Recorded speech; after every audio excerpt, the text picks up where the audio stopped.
Hello friends, GK गुरुजी अड्डा के YouTube platform पे मैं शैलेश आप सभी का हार्दिक स्वागत करता हूं।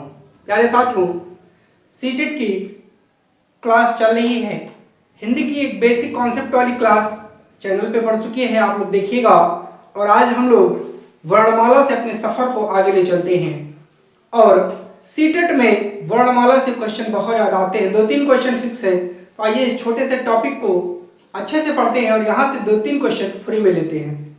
आइए शुरुआत करते हैं। टॉपिक है हमारा वर्णमाला।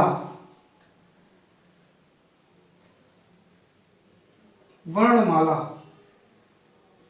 सबसे पहले तो हम जानते हैं कि वर्णमाला की परिभाषा कहती क्या है, पहले यही जान लेते हैं। तो वर्णमाला की जो परिभाषा है वो कहती है कि जो भी आपके वर्ण है अर्थात वर्णों के क्रमबद्ध एवं व्यवस्थित क्रमबद्ध एवं व्यवस्थित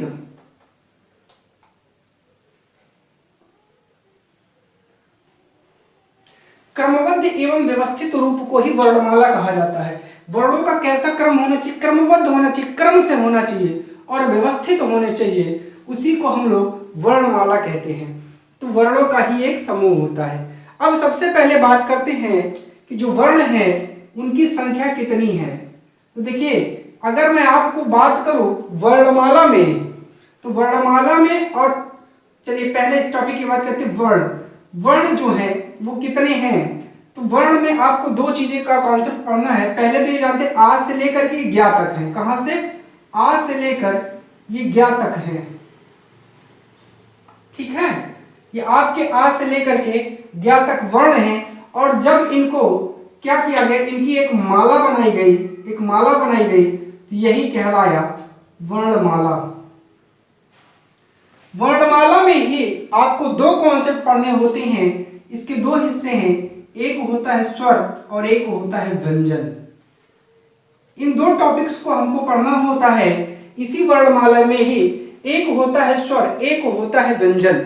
जो स्वर होता है और जो व्यंजन होता है, इसका क्लासिफिकेशन हमको पढ़ना भी है। स्वर और व्यंजन का क्लासिफिकेशन भी हमको पढ़ना है। तो वर्णमाला में आगे जब हम देखते हैं, तो वर्णमाला में जब आगे चर्चा करते हैं, इसके दो भाग हैं, स्वर और व्यंजन हैं, ठीक है। अब स्वर और व्यंजन में सबसे पहले हम लोग स्वर टॉपिक को देखते हैं। स्वर किसे कहते हैं, फिर व्यंजन को देखते हैं। तो स्वर किसे कहते हैं और स्वर के भाग कितने होते हैं? स्वयं राजते इति स्वरा कहा जाता है। स्वयं राजते इति स्वरा अर्थात जो बिना किसी सहायता के स्वतंत्र होते हैं, जिनका उच्चारण ही स्वतंत्र होता है, वही स्वर होते हैं। और जिनके उच्चारण में किसी की आवश्यकता होती है, उन्हें व्यंजन कहा जाता है। अर्थात वो परतंत्र होते हैं, वो बिना स्वर के उनका उच्चारण हो ही नहीं सकता। इसीलिए जब भी व्यंजन लिखा जाता है अकेला, तो उसके नीचे हलंत लगेगा। जैसे अगर लिख दिया गया का, इसके नीचे हलंत है, इसका मतलब ये व्यंजन है। लेकिन अगर आपको मैं बताऊं ये लिखा गया का, ये स्वर वाला, ये इसमें स्वर है और ये व्यंजन में है, ये व्यंजन है। अर्थात व्यंजन कैसे है? ये स्वर रहित है, स्वर रहित, इसमें स्वर नहीं, और ये क्या है? स्वर सहित है, स्वर सहित है दोनों व्यंजन, लेकिन ये स्वर रहित है और ये स्वर सहित है। अब आइए हम स्वर से अपने टॉपिक को स्टार्ट करते हैं। सबसे पहले अगर मैं एक बेसिक कॉन्सेप्ट बताऊं, स्वर की संख्या कितनी है, तो इनकी संख्या की अगर मैं आपसे बात करता हूं प्यारे साथियों, तो इसकी संख्या होती है 11। स्वर हैं कौन कौन से? तो छोटा आ, बड़ा आ, छोटी ई, बड़ी ई, छोटा ऊ, बड़ा ऊ, री, ए, ऐ, ओ, औ। ये आपके 11 स्वर हैं। और इनकी अगर मैं मात्रा की बात करता हूं प्यारे साथियों, तो मात्रा होती है 10। क्योंकि मात्रा सबके पास है, क्योंकि जो छोटा आ है इसके पास कोई भी मात्रा नहीं है, इसलिए मात्रा की संख्या कितनी होती है? मात्रा की संख्या होती है 10। इसी स्वर में आप जब इसका स्वर का भेद निकालते हैं, तो इस स्वर के इसके भेद की चर्चा करें। इसके भेद है प्यारे साथियों 3। पहला होता है व्युत्पत्ति के आधार पर, व्युत्पत्ति के आधार पर। दूसरा होता है इसमें मात्रा के आधार पर।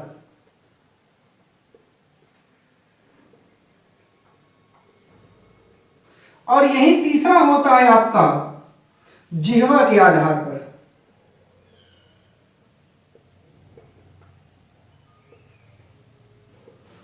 देखिए व्युत्पत्ति के आधार पर इसके तीन भाग होते हैं प्यारे साथियों। पहला होता है मूल, दीर्घ और संयुक्त। उसी तरह मात्रा के आधार पर भी तीन ही भेद हैं। पहला होता है ह्रस्व, दूसरा होता है दीर्घ और तीसरा होता है प्लुत। ठीक है। और जिह्वा के आधार पर भी तीन ही भेद पढ़ना है, अग्र, मध्य, पश्च। जब आप इतने टॉपिक को पढ़ेंगे, व्युत्पत्ति के आधार पर तीन को पढ़ेंगे, मात्रा के आधार पर तीन को पढ़ेंगे, जिह्वा के आधार पर तीन को पढ़ेंगे, तब आपका स्वर का टॉपिक कंप्लीट होगा। आइए सबसे पहले व्युत्पत्ति के आधार पर हम लोग पढ़ते हैं। तो सबसे पहला जो टॉपिक पढ़ेंगे, पहला है जो आपका है व्युत्पत्ति के आधार पर। व्युत्पत्ति रचना या बनावट, इसके कई नाम हैं। ठीक है प्यारे साथियों, व्युत्पत्ति रचना या बनावट इसके कई नाम हैं।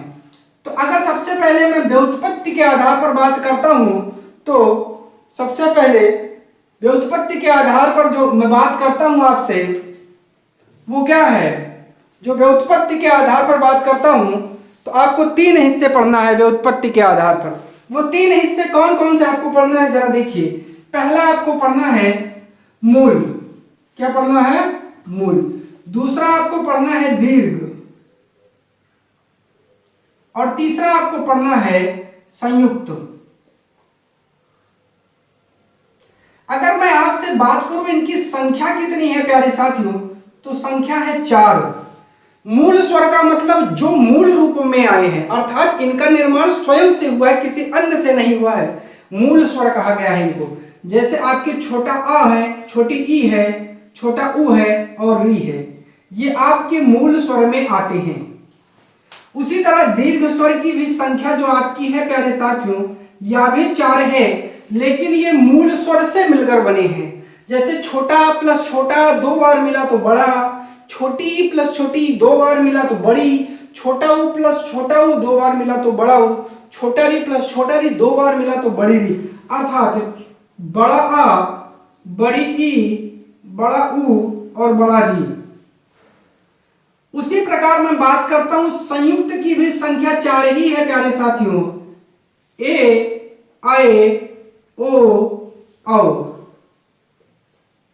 थोड़ा इनके निर्माण की प्रक्रिया को मैं आपको समझा देता हूं। जैसे आ प्लस आ प्लस ई मिलता है प्यारे साथियों, तो ए बनता है। उसी तरह आ प्लस ए जब मिलेगा तो आपका ए बनेगा। उसी तरह बस आपको ये दोनों सेम रखना है, बस ऊ प्लस ऊ मिलाने से आपका ओ बनता है और ओ प्लस औ मिलाने से आपका औ बनता है।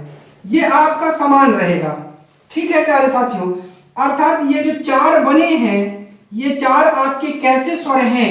ये आपके संयुक्त स्वर है। संयुक्त का मतलब ही होता है जुड़ा हुआ, और कोई चीज जुड़ती तभी है जब वो 2 होती है, अकेली कोई चीज जुड़ती नहीं है। तो ये थे आपके व्युत्पत्ति के आधार पर या रचना या बनावट के आधार पर जो मूल, दीर्घ और संयुक्त हैं। इसके बाद दूसरा आता है मात्रा के आधार पर। देखिए मात्रा के आधार पर भी हम चर्चा आपके साथ कर लेते हैं।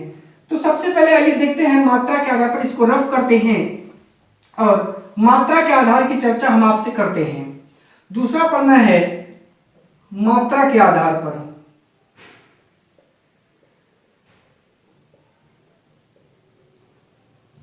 यहां भी आपको 3 ही भेद पढ़ना है प्यारे साथियों। वो 3 भेद कौन कौन से हैं देखिए जरा ध्यान से। पहला है ह्रस्व स्वर, फिर आता है दीर्घ स्वर और फिर आता है प्लुत स्वर।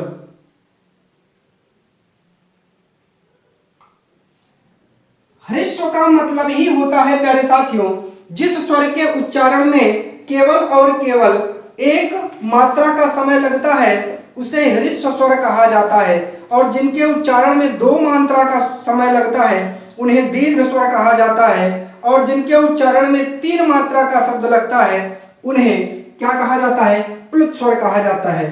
तो आइए हम लोग इनको डिटेल से पढ़ने का प्रयास करते हैं।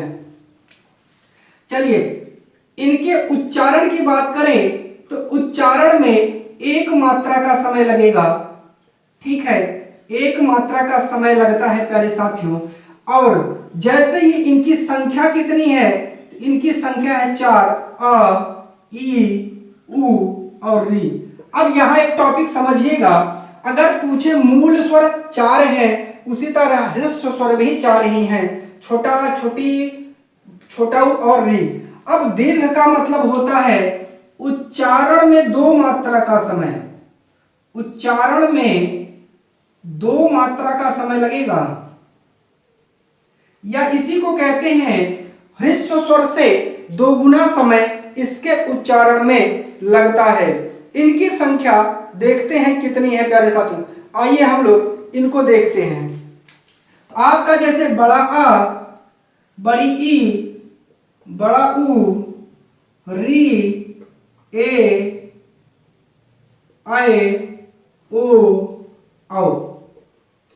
1 2 3 4 5 6 7 8 इनकी संख्या है प्यारे साथियों 8, अर्थात दीर्घ स्वर की संख्या होती है 8। और प्लुत स्वर का मतलब होता है इसके उच्चारण में 3 मात्रा का समय लगेगा, उच्चारण में 3 मात्रा का समय लगता है।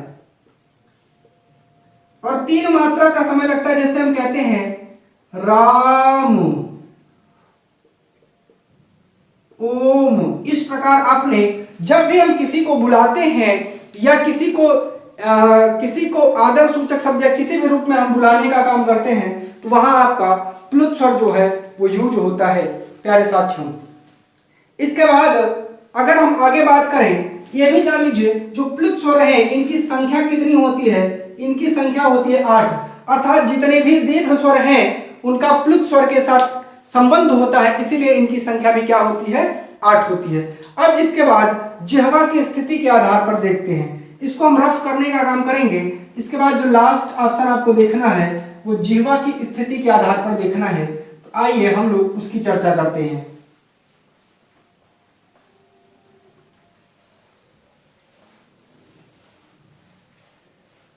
प्यारे साथियों, जिह्वा की स्थिति के आधार पर भी 3 ही भागों में बांटा गया है, इसको चार्ट के माध्यम से समझते हैं।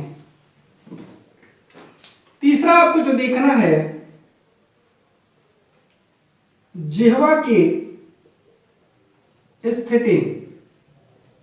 एक जीभ बनाते हैं, यह आपका होता है अग्र स्वर, यह आपका होता है मध्य स्वर, और यह होता है आपका पश्च स्वर। इसकी एक ट्रिक है, और ये ट्रिक अगर एक बार आपने सीख लिया तो आप जीवन में कभी भी नहीं भूलेंगे। बहुत ही अच्छी ट्रिक है इसकी। इसके ट्रिक देखते हैं। आओ उल्लू, आओ उल्लू, पीछे पीछे, आ को छोड़ो, बीचे बीचे। इसका मतलब आ का उच्चारण स्थान क्या है, आ का है मध्य में, आ को छोड़ो बीचे बीचे, आओ उल्लू पीछे पीछे, ठीक है। आपका आ, दोनों आ, ओ, उ, आ, ओ, उ, और ये आपके कहां से उच्चारण होंगे, इनका उच्चारण होता है पीछे से, ठीक है, बड़ा उ, और यहां दोनों आओ भी आएगा, ठीक है, आ, ओ, आओ, उ, ये आपके पश्च स्वर आते हैं। जो बचा है वो अग्र स्वर है, इ, ए, ये आपके अग्र स्वर में आते हैं। इनका उच्चारण जो होता है वो अग्र स्वर से ही होता है। यह है जीवा की स्थिति के आधार पर। एक आपका छूट गया री, री का भी उच्चारण यहीं से होगा, ठीक है। तो आओ उल्लू पीछे पीछे आ को छोड़ो, बीचे पीछे आ को बीच में आ बड़ा आ प्लस ओ औ उ उ, ये आपका कहाँ होता है, ये आपका पीछे से निकलता है और ये जो है ये आगे से इसका उच्चारण किया जाता है। इसके बाद हम लोग इसका जो दूसरा पार्ट है वो देखने का प्रयास करते हैं, व्यंजन। स्वर आपने पढ़ लिया, अब हम लोग व्यंजन की चर्चा करते हैं। तो आइए व्यंजन को भी हम लोग देखते हुए चलते हैं। व्यंजन का उच्चारण स्थान आज तो नहीं हो पाएगा, लेकिन जो है व्यंजन के बारे में आज हम लोग पढ़ लेते हैं कि जो व्यंजन है उसका टॉपिक क्लियर करते हैं। व्यंजन, इसके बारे में मैं आपको बता दूं, व्यंजन क्या होती है, स्वतंत्र नहीं होते हैं, स्वर की सहायता से बोले जाते हैं। अर्थात ये जो है बिना स्वर की सहायता के नहीं बोले जाएंगे। इनकी संख्या की मैं आपसे बात करता हूं, इनकी संख्या है 33। कितनी होती है? 33 होती है। अर्थात हमको जो है व्यंजन में 33 व्यंजन पढ़ना है और उनका उच्चारण स्थान भी जानना है। तो आइए सबसे पहले हम लोग जानते हैं व्यंजनों की संख्या कितनी है, 33। और इसको जो है 3 भाग में बांटा गया है। सबसे पहला स्पर्शीय व्यंजन, इनकी संख्या 25। कितनी है? जो भी आपके स्पर्शीय व्यंजन है, स्पर्शीय व्यंजन की संख्या है 25। अंतस्थ व्यंजन, इनकी संख्या है 4 और ऊष्म व्यंजन, इनकी संख्या है 4। अर्थात 25, 4, 29, 4, 33, ये 33 जो है आप व्यंजन को 3 भागों में बांटा गया है। अब जो है स्पर्श व्यंजन की बात करते हैं। स्पर्शीय व्यंजन कौन कौन से हैं? तो जैसे इनका एक चार्ट बनाते हैं हम लोग, देखिए का, खा, गा, घा, इंगा, चा, छा, जा, झा, या, टा, ठा, डा, ढा, ड़ा, ता, था, दा, धा, ना, पा, फा, बा, भा, मा, या, रा, ला, वा, शा, खा, शा, हा। ये आपके कैसे हैं? ऊष्म व्यंजन है। या, रा, ला, वा आपका अंतस्थ व्यंजन है और ये जो बचा है ये आपका स्पर्शीय व्यंजन है।